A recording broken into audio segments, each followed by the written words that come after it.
All right, and so that is everything. Now, one thing I don't see, and I don't know if I missed it maybe, but there's no instruction manual included with the printer. Now, I'm guessing that they probably have it on the SD card, or, you know, you can look it up online somewhere. But I would still like if they included something, at least the basics. So I'm just gonna go ahead and build it without any manuals. And so the main assembly here is just connecting the gantry, the upper portion, to the base, the bottom portion. So we're gonna grab our hardware.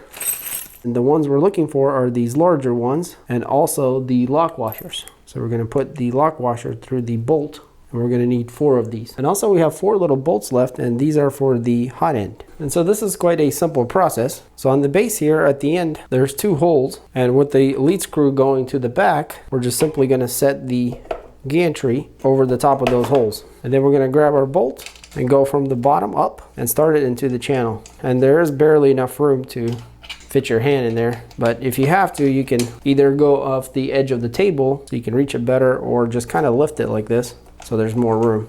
That's usually what I do, and it works out pretty good. This one is a little bit trickier because it's a little bit more unstable since all of our stuff is on the top, which is very interesting about this printer because Z-axis motor is actually on the top instead of the bottom. So I'm going to grab my wrench and just kind of snug them up a bit, but you don't want to tighten this because we need to start the other side first. We want this to move around if it needs to a bit. So now we're just going to swing the printer around and start the other bolts under here.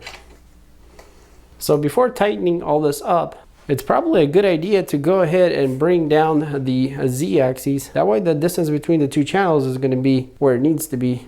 And now we can go ahead and tighten the 4 bolts underneath, and we'll be good with that. All right, so now our gantry is nice and solid. So for the next part, we're going to install the hot end assembly, and that's simply going to go right here on this bracket, and just like that. And there are 3 little bolts that hold it together.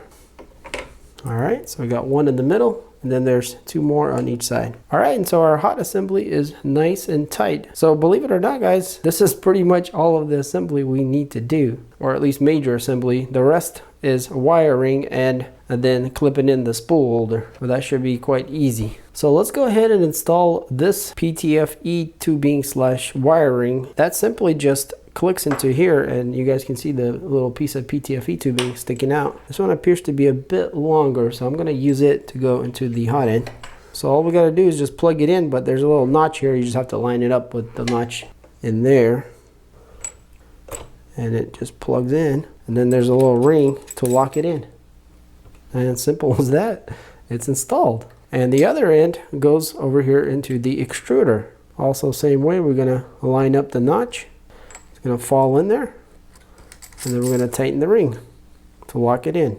So that's a pretty unique way of connecting the extruder to the hot end. Never seen this before. Very innovative, and definitely cleans up the whole look. So looking here to the right side of the printer, we got a few wires coming out, and there's this little white plug that's a little bit longer, and that goes to the switch here. Plug that in. So looking here on the side, we got one more thing to plug in, and that's this plug coming down from the top. And then we have this main cable. You can see this, but that plug is right there underneath the extruder motor here. And that simply just plugs in right here.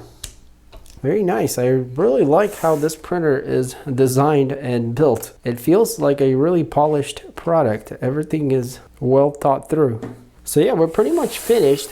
The only thing we need to do is install our spool holder, and that simply just clicks into the channel. There's a couple grooves here that it locks into. So with the logo pointing to the front, we're just simply going to go into the channel and then push down and it'll lock in. And it can travel back and forth. It depends on, you know, where you want it. Very different than a lot of other printers. All right, so let's take a closer look at this printer. Now right away, guys, you can see that the size of this thing is definitely competing with the Ender 3 type printers. So it looks like we have about 220, 230 on the bed and about 250, 60 up. And this is quite a competitive market. And Artillery definitely produced something interesting here. I personally love this size and think this is one of the best value if you're going to get into 3D printing, because you get a pretty nice bed size for the price that you pay for the printer. So let's start at the top here. We can see that on the front of it, there's nothing too much going on. We just have some channels. But if we flip it around, we can see that we have the Z-axis motor mounted on the top, which is quite different than usual. You can see our coupler here and the lead screw going down. And the lead screw is actually just hanging in the air there right at the bottom. So this is definitely a unique way of doing it. So we got aluminum frame on the top and on the bottom, and then we got the yellow covers as the enclosure. And normally I wouldn't be too crazy about, you know, plastic parts on a printer, but this one just looks so good, and it seems like it just flows really good with the design. And I definitely like this orangey yellow color. So let's check out this area here. We have quite a bit going on. We have the extruder motor here on the back, we can see, and then our X-axis motor here below that. We also have a junction box all inside of there. What's interesting is we have another plug here that nothing is there, so this might be an accessory. So this is where we plugged in our main wire that comes from the printer. And if we flip to the front, we can see our extruder here. And this looks like a geared type Titan extruder. This is our adjustment for the tension on how tight it pushes against the filament. And if we look over here, we can see that large gear there for the gearing on the extruder. So yeah, very nice to see that they put something that's going to be reliable and, you know, have no issue pushing the filament through. So this is our X-axis end stop switch. Our Z-axis switch is below here that we plugged in earlier. Definitely like this pretty unique cable here that includes our tubing and all of our wiring. And here on this end we can see we have an adjustment for the belt to make it tighter and looser. It just pulls on this pulley and you can adjust your belt how you want it. So you don't want this to be crazy tight, but you know, reasonable amount. So that's pretty cool that they have this. So looking at the bed, we have the perforated type, kind of like a ultra base where it has the little dimples. So you guys can see the glass, and then we have aluminum, and also really nice to see that it looks like we have insulation underneath the bed. And it is heated, so that's going to give us really quick heat up times, especially having glass. And we also get pretty large knobs for adjusting the bed. So our Y rides on this middle channel here, and I like how it's connected on both ends, back and front. That way it doesn't wobble. So that's a great design there. Here we can see our Y-axis belt. And as we go to the front, we got this really nice fascia with these pretty cool looking vents on each side. Quite nice looking for sure. So this is where we're going to insert our full size SD card. Now the screen does look small, and it might be one of those old school kind that they used to use back in the day. So if that's the case, technically not an issue, but probably just a cost savings because this is a budget printer. And there is a protector on there that we'll have to take off. So we do have this knob here for navigation. Click on it to enter or select. And then below that we have the little reset button here. This is where our spool holder sits, and then the filament will feed out of there into the extruder. So that's also different. And what's cool is that, you know, you can put the spool holder on and then kind of just push it to where it needs to go. And then when you need to take it off, you can push it back to the front, take it off easily without, you know, having to fight with it. So I think that's a great design, and I definitely like it being down here more than up there, because when they put spool holders up there, that makes that whole gantry vulnerable to moving around. So going to the left side of the printer, pretty clean here. We can see our power supply underneath. And then at the back here, we can see we have the USB plug if you wanted to connect to your computer. So now we're looking at the back, and this is our Y end stop switch here. Our Y-axis belt and a motor is underneath inside. On this side, we have the cable that comes out to the heated bed, and it is strain relieved really nicely. So lots of good attention to detail on this printer.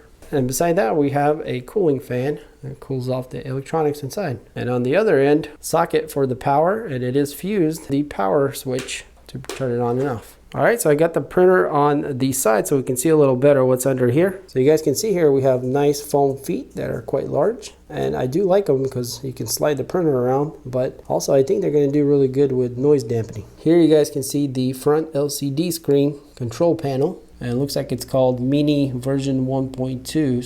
So you guys can see how our wires are very nicely managed. And that goes to the electronics inside here. And here we have the power supply that's sticking out. Here we can see that we can select the voltage 115 and 230. So it looks like they pre-select it from the factory, but you might want to go ahead and check, make sure that it's on the correct setting. Also from here we can see our rollers on the bed, and we have 2 on each side. And 2 of them are adjustable, which have eccentric nuts, and that's these here that you can get to quite easy. So if you need to adjust your bed, you could easily reach it right here. And it looks like our bed does need to be adjusted a little bit. And so quickly, just to remind how to adjust them, is that what you want is you want barely any pressure against the channel. So you want it as loose as possible, but not wobbling. Like right now, if I move it, you can see that it moves around just a little bit. So one way to tell is to kind of grab it and spin it. So this one feels really good, but this one's definitely too loose, obviously. So that one should be fine. We're just gonna adjust this one here to tighten it up just a bit. So that actually feels perfect right there. So simple as that. Our bed is adjusted and it doesn't wobble anymore. And I can still spin this roller freely, and this one also. So you want it to be loose enough where it doesn't wear out the little rollers, because if you have them too tight, they're gonna wear out really quick. And you also want to go around and check all your other rollers, including on the hot end, and adjust them the same way. All right, so for the next part, let's go ahead and power it on. So I got the power cord connected in the back. Now I'm just gonna hit the power switch, and it looks like it does light up and it's booted up. And maybe you guys can see what kind of screen we have. It's definitely the older style screens, which technically not a big deal. So I think for the next part, what we need to do is level the bed. So let's go ahead and go in here and see if we have any kind of bed leveling assist here. Okay, so it does say a level corner, so it looks like we do have something. Let's go ahead and click that. All right, so the printer is moving, so the X, the Y, and the Z is working. So it's nice to see that we do have an assistant. So you guys can see on the screen it says next point. So right now it's at one corner, so we can go ahead and level that. So what I'm going to use is a sticky note, and we're just going to go between the nozzle and the bed, loosen or tighten the knob to get closer or farther away. Looks like it needs to go a little closer. It's about right there. So now I'm going to select the rotary knob for next, and it goes for the next point. All right, so that's pretty good there. I'm going to click next. The next one after that.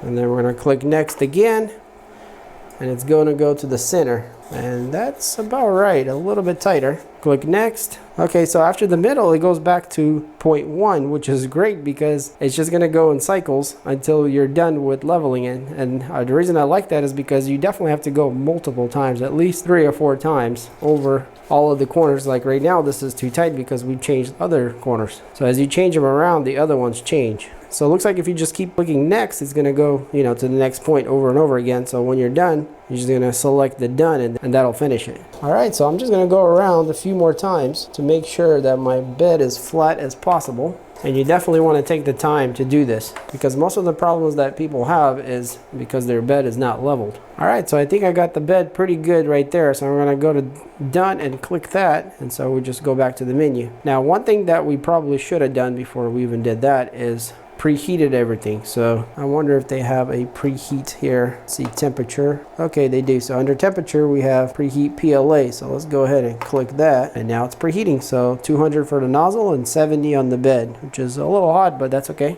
So after it gets hot, we're going to check our bed again, just in case. Probably better to level it when it was all hot.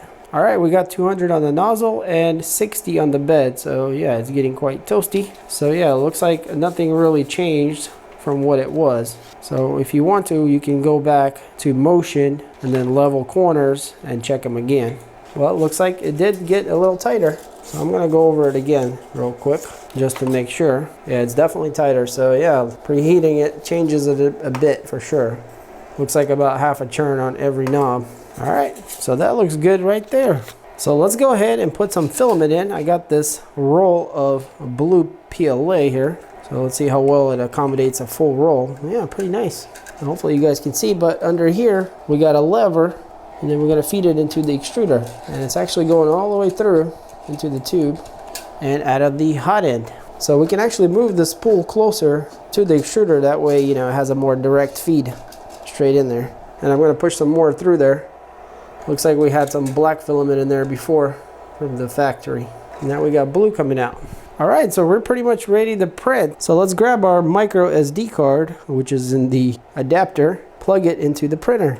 Now let's see if they gave us any kind of test files. So we're gonna go all the way down to print from media, and surprisingly, there's nothing there. So I couldn't find any files on that card. I went ahead and sliced my own, and we're gonna start off with a calibration cube just to see how everything works. So let's go down to print from media and XYZ G code. Gonna ask us, do we want to print? Yes. and I guess it's heating up. Not sure exactly what, because it seems like everything is hot. Okay, there it goes. Alright, so far it looks like we're pretty good as far as being far enough from the build plate. And there it goes.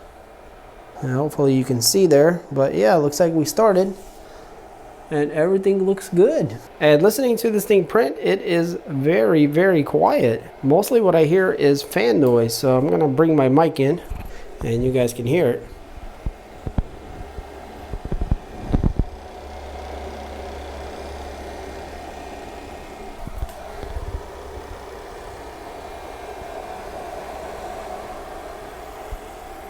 So yeah, the only noise really coming is from fans and mostly looks like underneath that power supply.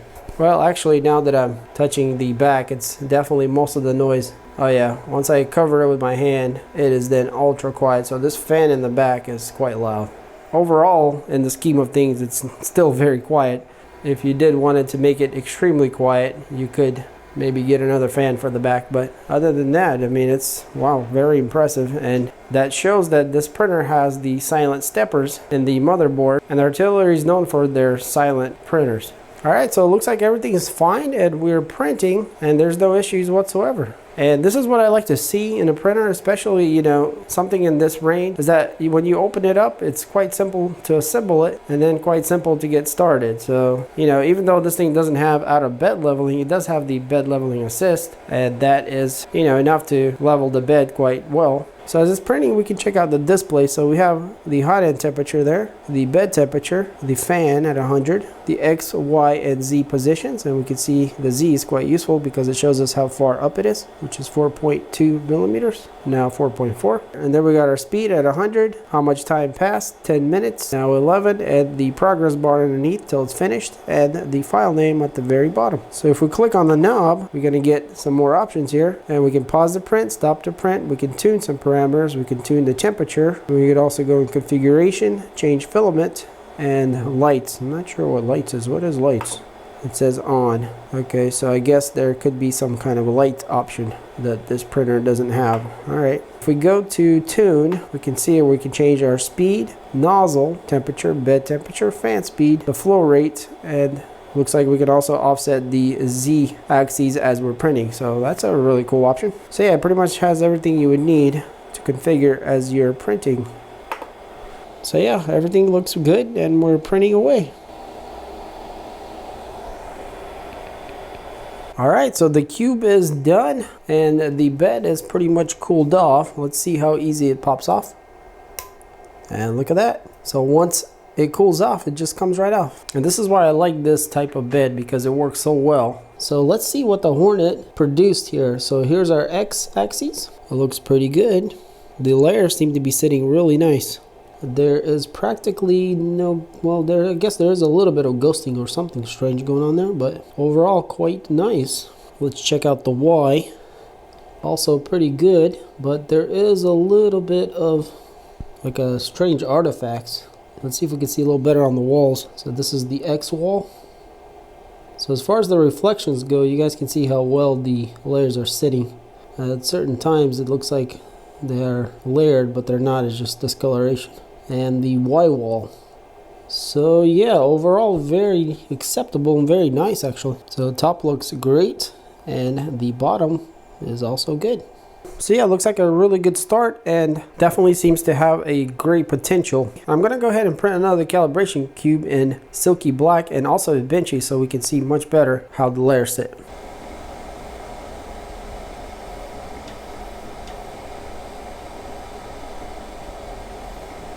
Alright, so we have our benchy and the calibration cube. So let's take a closer look at the calibration cube first. So here we can see a lot better of what's going on. So here we can see the X-axis and it looks really, really good. Now there is a little bit of artifacting, but overall it's very clean. And you guys can see that in the reflections. Here's our Y-axis. A little bit of ghosting there, but nothing major. Still looks very good. Our X wall. And then the Y wall, bottom, and the top. let's go ahead and measure it with these calipers. So let's start with the X here. So a little bit over extruding, and the Y also a little over extruding, but they're very similar. And then the Z is pretty much perfect too. So as you guys can see, we're a little bit over on all of the axes, and I think that just means that the extruder needs to be dialed down just a bit. And so the more interesting one is this benchy. Hopefully you guys can see here, but this thing turned out really nice. You can see that reflection on the bottom portion. I mean, those layers are sitting really nice. And honestly, I didn't have doubt that this printer is going to be good, because Artillery's printers are really nice. They always produce good quality, and this one looks like to be no exception. So we do have a slit here on the box. The walls are decent. There's something a little bit funny going on the edges of them, but so I wouldn't say the walls are perfect, and that might have something to do with the retraction, meaning it might be too high. But yeah, overall very nice and solid, and looks really good. And the bottom is great, obviously, with this bed. So yeah, very happy with how everything's turning out with this printer.